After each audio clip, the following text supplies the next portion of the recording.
Learning goals. Welcome to this learning session on kinetic theory, states of matter, and gas behavior.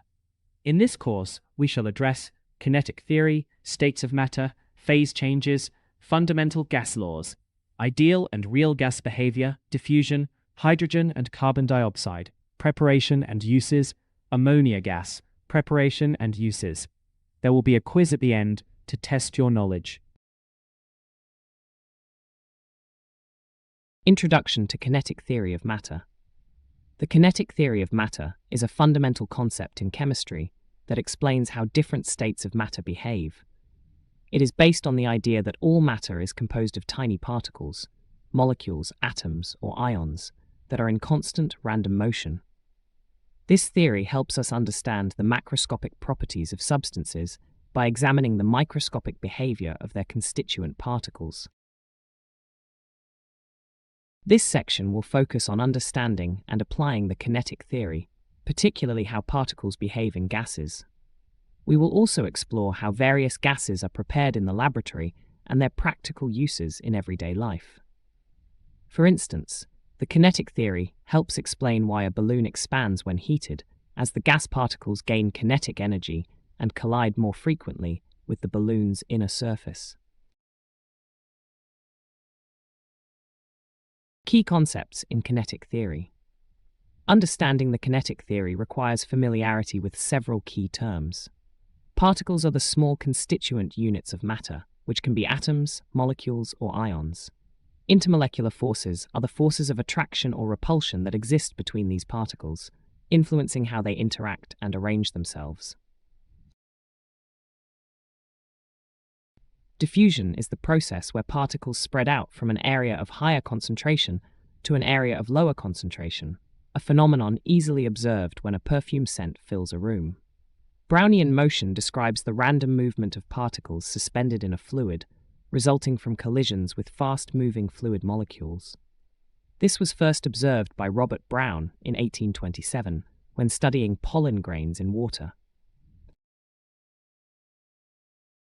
Gas laws are mathematical relationships describing how pressure, volume, temperature, and quantity of a gas are related. Standard temperature and pressure, STP, are defined as 0 degrees Celsius, 273.15 K, and 1 atm into pressure, providing a reference point for gas behavior. The universal gas constant, R, is a molar physical quantity used in the ideal gas equation, PV-nRT, which describes the relationship between these variables for an ideal gas. Solid state, properties, and kinetic model solids possess a fixed shape and volume at a given temperature, a characteristic stemming from their tightly packed and orderly particle arrangement. The particles in solids experience the greatest forces of attraction relative to their kinetic energy, holding them in fixed positions. This strong attraction is why solids maintain their structure. Despite their fixed positions, particles in solids are not entirely static. They undergo vibration about their mean position. Increasing the temperature of a solid causes these particles to vibrate faster, gaining kinetic energy. This increased vibration can eventually lead to a change of state, such as melting, if enough energy is supplied. Due to the close packing and strong intermolecular forces, solids tend to have the greatest density and are difficult to compress, as there is minimal empty space between particles. For example, a diamond, one of the hardest known solids, owes its rigidity and high density to the extremely strong covalent bonds and compact arrangement of its carbon atoms. Liquid state, properties, and kinetic model. Liquids have fixed volumes but take the shape of their container at a given temperature. This behavior arises because liquid particles are close together but arranged randomly, allowing them to move rapidly and slide past each other.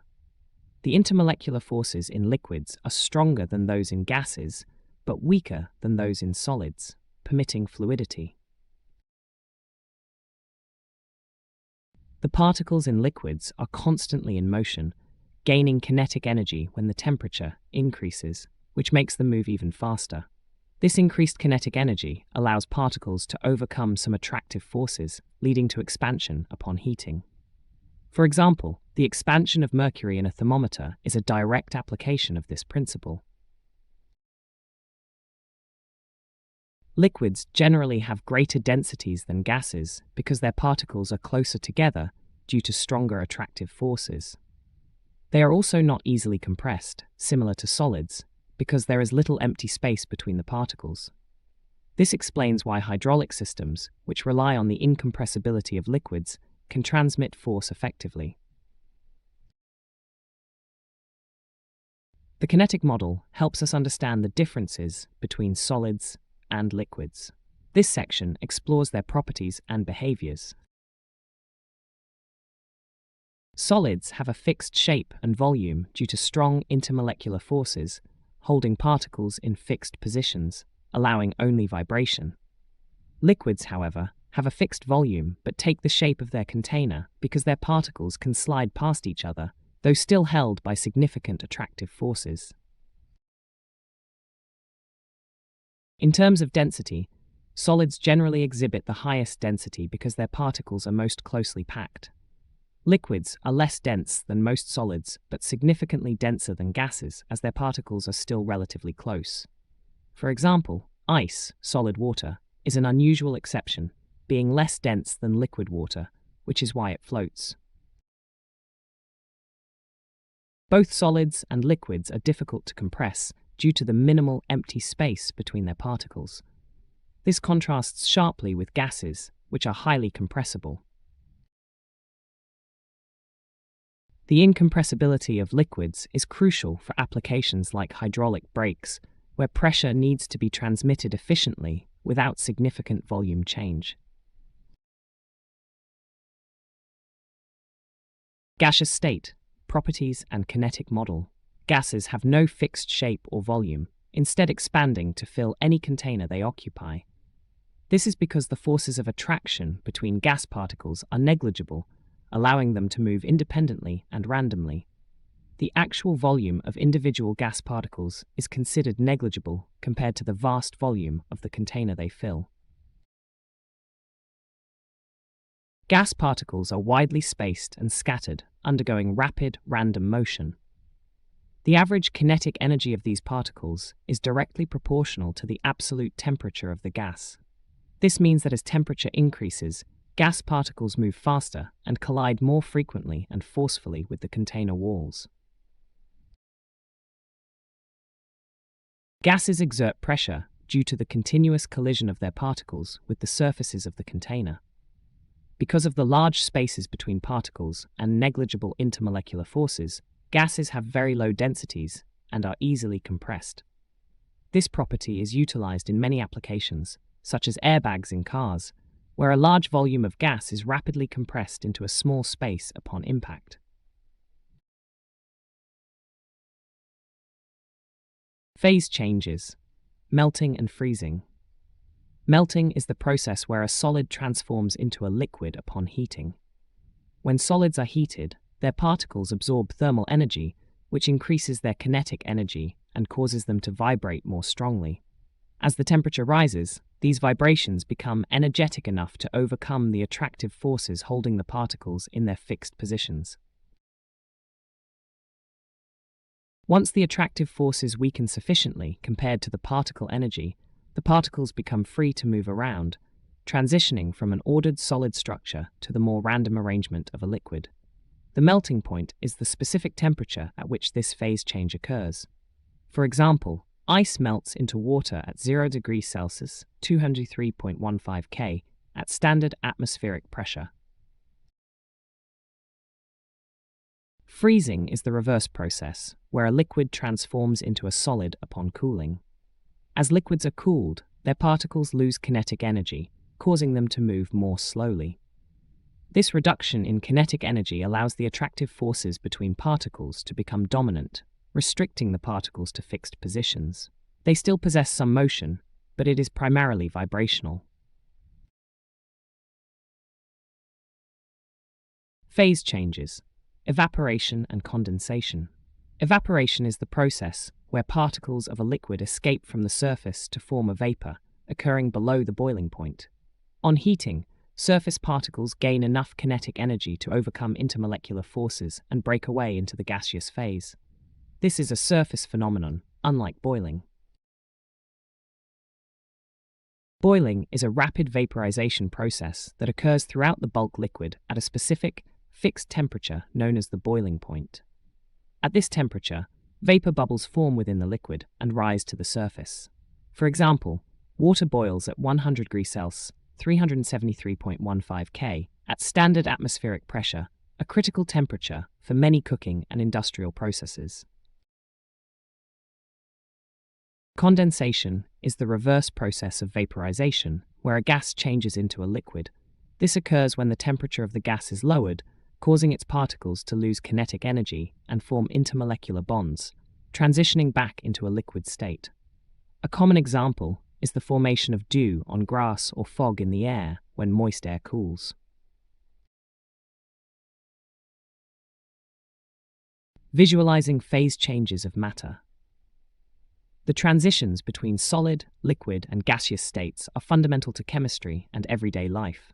These phase changes are driven by changes in temperature and pressure, which affect the kinetic energy and intermolecular forces between particles.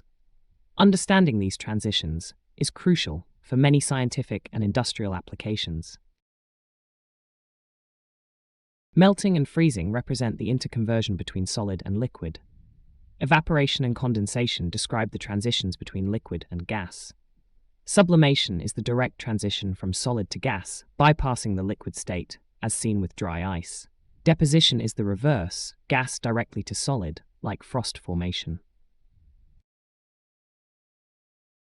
Each arrow in the phase change diagram represents a specific process, illustrating the continuous cycle of matter transformation. For example, the water cycle involves evaporation, condensation, and precipitation, showcasing these phase changes on a global scale. These processes are essential for maintaining Earth's climate and ecosystems. Boyle's law, pressure-volume relationship. Boyle's law states that for a fixed mass of gas at constant temperature, the volume of the gas is inversely proportional to its pressure. This means that if you increase the pressure on a gas, its volume will decrease proportionally, and vice versa. This relationship is crucial for understanding how gases behave in confined spaces. Mathematically, Boyle's law is expressed as P1 V1 equals P2 V2, where P and V1 are the initial pressure and volume, and P2 and V2 are the final pressure and volume. This equation allows us to calculate changes in pressure or volume when one of these variables is altered, while temperature and the amount of gas remain constant. For example, when you push down on a syringe, the volume of the trapped air decreases and its pressure increases. Graphically, Boyle's law can be represented in several ways. A plot of pressure, P, versus volume, V, yields a hyperbola, demonstrating the inverse relationship. Conversely, plotting pressure, P, against the inverse of volume 1 V, results in a straight line passing through the origin, confirming the direct proportionality between P and 1 V. Charles' law, volume-temperature relationship. Charles' law states that the volume of a fixed mass of gas at constant pressure is directly proportional to its absolute temperature. This means that as the temperature of a gas increases, its volume will expand proportionally, assuming the pressure remains constant. This principle is evident in everyday phenomena like hot air balloons. Mathematically, Charles's law is represented as V1 T1 equals V2 by T2, where V1 and T1 are the initial volume and absolute temperature, and V2 and T2 are the final volume and absolute temperature. It is crucial to always convert temperature to Kelvin, absolute temperature, for these calculations, as 0 degrees Celsius does not represent zero kinetic energy. For instance, a balloon left in a cold environment will shrink as the gas inside cools and contracts. Graphically, Charles' law shows a linear relationship. A plot of volume, V, versus absolute temperature, T, yields a straight line that, when extrapolated, passes through the origin, 0 Kelvin, 0 volume. This theoretical point, absolute zero, represents the temperature at which gas particles would have minimal kinetic energy and theoretically occupy no volume. Gay-Lussac's law and combined gas law. Gay-Lussac's law states that for a fixed mass of gas at constant volume, the pressure of that gas is directly proportional to its absolute temperature. This means that as the temperature of a gas in a rigid container increases, the pressure inside will also increase proportionally. This principle is critical in understanding the behavior of gases in sealed systems, such as pressure cookers.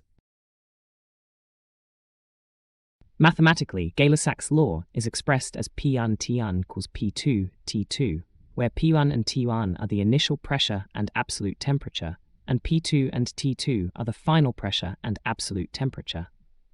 As with Charles's law, temperatures must always be converted to Kelvin for accurate calculations.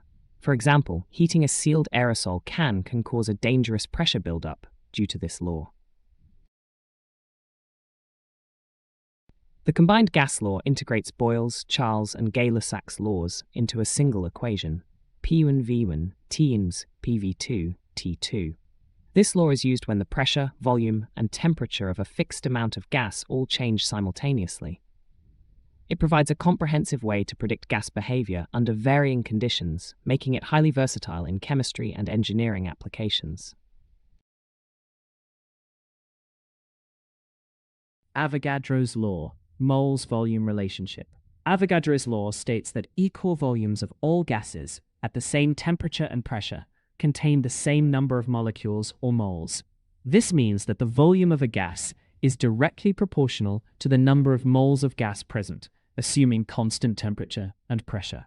This law is fundamental to stoichiometry and understanding chemical reactions involving gases.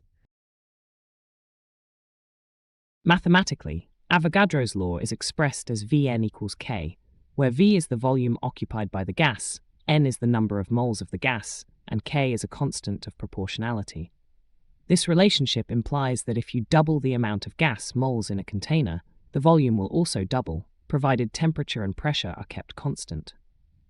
For example, inflating a balloon by adding more air demonstrates this law directly. A key implication of Avogadro's law is that 1 mole of any ideal gas occupies approximately 22.4 liters at standard temperature and pressure, STP. This molar volume is a useful conversion factor in many chemical calculations. This universal constant highlights that the identity of the gas does not affect its volume under these specific conditions, only the number of particles. Diffusion and effusion. Diffusion is the process of particles spreading out from an area of higher concentration to an area of lower concentration due to their random motion. This process occurs in gases, liquids, and even solids, and it does not require a physical boundary. A familiar example is the scent of perfume quickly permeating a room as the perfume molecules spread out to fill the available space. Effusion, on the other hand, specifically refers to the escape of gaseous molecules through a tiny hole into a vacuum or a region of lower pressure. It is a type of diffusion, but is distinct in that it involves gas molecules moving through a small opening. The rate of effusion is dependent on the speed of the gas molecules and the size of the opening. The difference between diffusion and effusion lies in the presence of a barrier. Diffusion involves spreading through a medium, while effusion involves passing through a small aperture. Both processes are driven by the random motion of particles and are influenced by factors such as temperature, pressure, and the molecular mass of the gas. For instance, the leakage of air from a punctured tire is an example of effusion.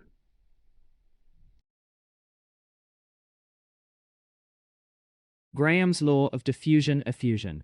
Graham's law of diffusion and effusion states that the rate of diffusion or effusion of a gas is inversely proportional to the square root of its molar mass or density at constant temperature and pressure.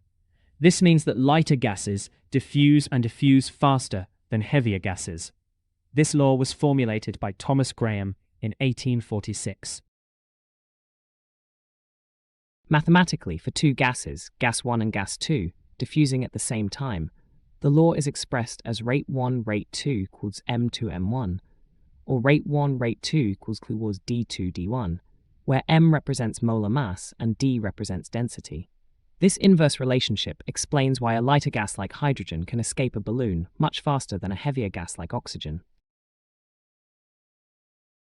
This law has practical applications, such as in the separation of isotopes. For example, during World War II, Graham's law was used to separate uranium-235 from uranium-238 by converting uranium into uranium hexafluoride gas and allowing it to effuse through porous barriers. The lighter U-235 hexafluoride effused slightly faster, allowing for its enrichment. Dalton's law of partial pressures states that in a mixture of non-reacting gases, the total pressure exerted is equal to the sum of the partial pressures of the individual gases at constant temperature. This law is fundamental for understanding gas mixtures, such as air, which is a blend of nitrogen, oxygen, argon, and other gases. Mathematically, for a mixture of gases 1 and 2, the total pressure Pt is given by Pt equals P1 plus P2, where P1 and P2 are the partial pressures of gases 1 and 2, respectively. The partial pressure of an individual gas, Pi, can also be calculated using its mole fraction, Xi, and the total pressure, Pi equals Xi tar Pt. The mole fraction is the ratio of the number of moles of a component to the total number of moles in the mixture. This law has significant applications in various fields. In diving, understanding partial pressures is crucial to prevent decompression sickness, as the partial pressure of nitrogen increases with depth. In medicine, it helps in administering gas mixtures for anesthesia or respiratory support, ensuring safe and effective concentrations of each gas. Ideal gas equation, PV equals nRT. The ideal gas equation, also known as the ideal gas law, is a fundamental equation in chemistry that describes the behavior of gases under certain conditions. It combines Boyle's law, Charles' law, and Avogadro's law into a single, comprehensive relationship, PV equals nRT. This equation is a cornerstone for understanding and predicting gas behavior. In the equation, P represents the pressure of the gas in pascals, V is the volume in cubic meters, N is the number of moles of gas, and T is the absolute temperature in Kelvin. R is the universal gas constant, which has different numerical values depending on the units used for pressure and volume. For example, R equals 8.314 J mole mass K sanas in SI units, or 0.082057 mole mass K namas when pressure is in atmospheres and volume in liters. It is crucial to always match the units of pressure, volume, number of moles, and temperature with the specific units associated with the chosen value of R. The ideal gas equation is essential for various applications, from calculating the amount of gas produced in a chemical reaction to designing industrial processes involving gases. It provides a powerful tool for quantitative analysis in chemistry and physics. Real gases deviate from the ideal gas law, especially under extreme conditions. This occurs because the assumptions of the ideal gas law no longer hold true. The ideal gas law provides a simplified model that works well for predicting gas behavior under a wide range of conditions. However, real gases deviate from ideal behavior, especially under extreme conditions of high pressure and low temperature. At high pressures, the actual volume occupied by gas molecules becomes significant compared to the total volume of the container. This means the measured volume is greater than what the ideal gas law predicts, causing the PV value to be higher than the ideal value. The deviation increases with higher relative molecular mass, as larger molecules occupy more space. At low temperatures, the kinetic energy of gas molecules decreases, allowing intermolecular forces to become more significant. These attractive forces pull molecules closer together, reducing the frequency and force of collisions with the container walls, which results in a lower observed pressure than predicted by the ideal gas law. Gases with stronger intermolecular forces, such as polar molecules like ammonia, show greater deviations from ideal behavior. Van der Waals equation. To account for the deviations of real gases from ideal behavior, Johannes Diederik van der Waals developed a modified equation of state. The van der Waals equation extends the ideal gas law by including terms that correct for the non-zero size of gas molecules and the attractive interactions between them. This equation provides a more accurate description of real gas behavior, especially at high pressures and low temperatures. For 1 mole of gas, the van der Waals equation is P plus AV or V minus B equals RT. For n moles of gas, it becomes P plus A n square of V minus NB's nRT. Here, A is a constant that measures the strength of the intermolecular forces, and B is a constant representing the excluded molar volume of the gas particles. The A term adds to the observed pressure to account for the attractive forces that reduce collision frequency, while the B term subtracts from the total volume to account for the space occupied by the molecules themselves. The constants A and B are specific to each gas and reflect its unique molecular properties. Gases with larger A values have stronger intermolecular forces, while gases with larger B values have larger molecular sizes. Understanding these constants allows for more precise predictions of real gas behavior in various industrial and scientific applications, such as in chemical engineering for designing processes involving high-pressure gases. Preparation of hydrogen gas. Hydrogen gas, H2, can be prepared in the laboratory through the reaction of a reactive metal with a dilute acid.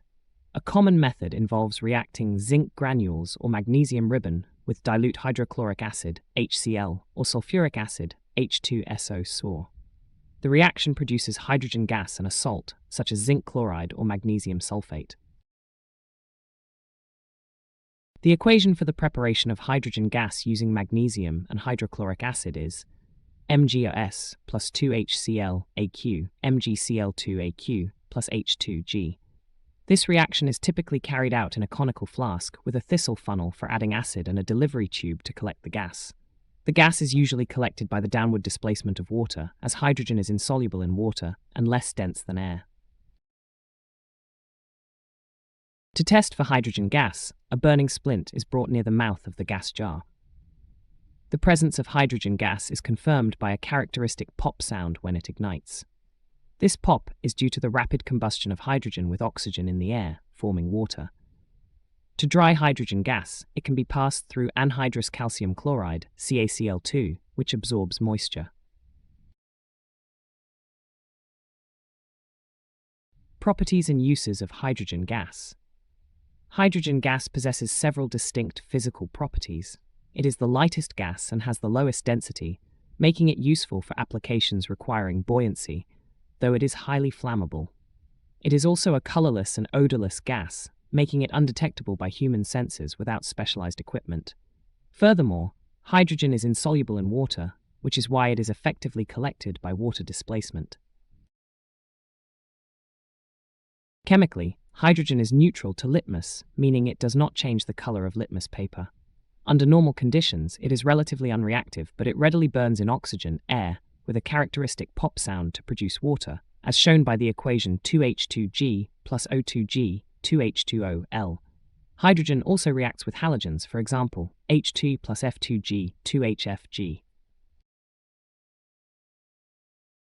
Hydrogen gas has numerous important uses in everyday life and industry. It is used to produce ammonia gas in the Haber process, a crucial industrial process for fertilizer production. It is used to manufacture margarine by the hydrogenation of unsaturated fats. It is used in oxyhydrogen flames for cutting and welding metals due to its high combustion temperature. It is a promising clean energy source for fuel cells, producing only water as a byproduct, making it a key component in the future of sustainable energy. Carbon dioxide gas, CO2, can be prepared in the lab using a carbonate and dilute acid. This process yields carbon dioxide, a salt, and water. Carbon dioxide gas, CO2, can be prepared in the laboratory by reacting a carbonate, such as marble chips, calcium carbonate, CaCO3, with a dilute acid, typically hydrochloric acid, HCl. This reaction is a classic example of an acid-carbonate reaction, producing carbon dioxide gas, a salt, and water. The equation for the preparation of carbon dioxide is Ca2HQ HCl. The setup usually involves a conical flask containing marble chips with dilute hydrochloric acid added via a thistle funnel. The carbon dioxide gas produced is then collected by the upward displacement of air, as CO2 is denser than air. To test for carbon dioxide gas, the gas is bubbled through lime water, a saturated solution of calcium hydroxide, CaOH2. The lime water turns milky or cloudy due to the formation of insoluble calcium carbonate, CaC. To dry carbon dioxide gas, it can be passed through concentrated sulfuric acid, which acts as a dehydrating agent, or over anhydrous calcium chloride as a safer alternative. Properties and uses of carbon dioxide gas. Carbon dioxide gas is characterized by several physical properties. It is a colorless and odorless gas, making it invisible and without a distinct smell. It is denser than air, which allows it to be collected by upward displacement of air, and explains why it can extinguish flames by displacing oxygen. CO2 is also soluble in water, forming carbonic acid, which contributes to the acidity of rainwater and oceans. Chemically, carbon dioxide turns moist blue litmus red, indicating its acidic nature when dissolved in water. It turns lime water milky due to the formation of calcium carbonate, CaCO3s, as shown by COG plus CaOH2aq, CaCO3s plus H2OL. Excess CO2 causes the milkiness to disappear as the insoluble CO3 reacts further to form soluble calcium bicarbonate, CaH2aq. Carbon dioxide has numerous vital uses. It is essential for photosynthesis, where plants use it along with water and light to produce glucose and oxygen. It is widely used in fire extinguishers because it does not support combustion and is denser than air, smothering flames. It is dissolved into fizzy drinks to create carbonation. Solid CO2, known as dry ice, is used as a refrigerant due to its extremely low temperature and ability to sublimate without leaving liquid residue. Preparation of ammonia gas. Ammonia gas, NH3, can be prepared in the laboratory by heating a mixture of an ammonium salt, such as ammonium chloride, NH3Cl, with a strong base like calcium hydroxide, CaOH2, or sodium hydroxide, NaOH. This reaction is a double displacement reaction that releases ammonia gas. The equation for the preparation of ammonia gas using ammonium chloride and calcium hydroxide is CaOH2aq plus 2NH3ClAq CaCl2aq plus 2H2OL plus 2NH3G. The reaction is typically carried out in a test tube or conical flask, which is heated gently. The delivery tube is slanted downwards to prevent condensed water vapor from flowing back and cracking the hot glass. Ammonia gas is collected by the upward displacement of air because it is less dense than air and highly soluble in water. To dry ammonia gas, it is passed over solid calcium oxide, CaO, which is a basic drying agent that does not react with ammonia. Acidic drying agents, like concentrated sulfuric acid, cannot be used as they would react with the basic ammonia gas. Properties and uses of ammonia gas. Ammonia gas has distinct physical properties. It is a colorless gas with a pungent, choking smell, which makes it easily detectable even in small concentrations. It is less dense than air, which is why it is collected by upward displacement of air. Ammonia is also highly soluble in water, forming ammonium hydroxide, a weak base. Chemically, ammonia turns moist red litmus paper blue, confirming its basic nature. It reacts with concentrated hydrochloric acid vapor to form dense white fumes of ammonium chloride, NH3 plus HCl, NH3Cl, a common test for ammonia. Ammonia also burns in oxygen with a pale yellow flame, though it is not typically considered a fuel. Ammonia gas is incredibly versatile and has numerous industrial and everyday uses. It is primarily used in the manufacture of fertilizers, such as ammonium nitrate and urea, which are vital for global food production. It is a key component in the production of explosives. Ammonia is used in the manufacture of nylon and other plastics. It is also used in the production of pigments and as a refrigerant in large industrial cooling systems due to its high latent heat of vaporization.